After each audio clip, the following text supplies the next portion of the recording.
അവര് പോയി സാർ. അപ്പൊ അത്രേ ഉള്ളൂ കാര്യം. ഇപ്പൊ എടുത്ത ഈ തീരുമാനം ഇനി മാറരുത് കേട്ടല്ലോ.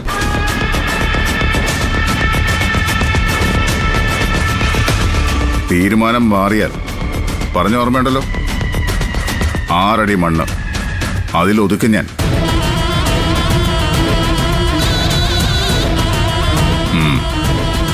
വരണടാ.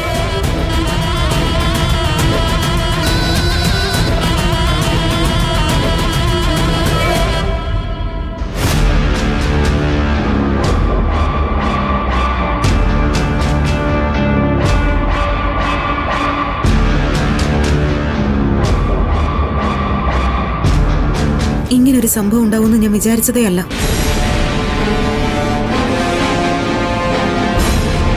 രജിസ്ട്രേഷൻ കഴിഞ്ഞാൽ ചെയ്യേണ്ട കാര്യങ്ങളെക്കുറിച്ച് ഞാൻ നോട്ട്സ് വരെ എഴുതി വെച്ചതാ. അനാഥാലയത്തിന്റെ പ്രവർത്തനങ്ങൾ എങ്ങനെയായിരിക്കണമെന്ന് ഒരു രൂപം ഉണ്ടാക്കി വെച്ചു. രജിസ്ട്രേഷൻ കഴിഞ്ഞ് ഗൗതവുമായി എല്ലാം ഡിസ്കസ് ചെയ്യണമെന്നും വിചാരിച്ചിരുന്നതാ. എല്ലാം വേസ്റ്റ് ആയല്ലോ.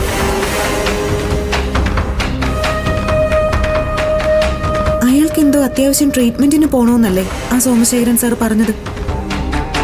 എന്നിട്ട് എന്തുകൊണ്ടായിരിക്കും പെട്ടെന്ന് കാലു മാറിയത്? അയാൾ ആ പ്രോപ്പർട്ടി തരുന്നതിൽ ഹാപ്പി ആയിരുന്നു.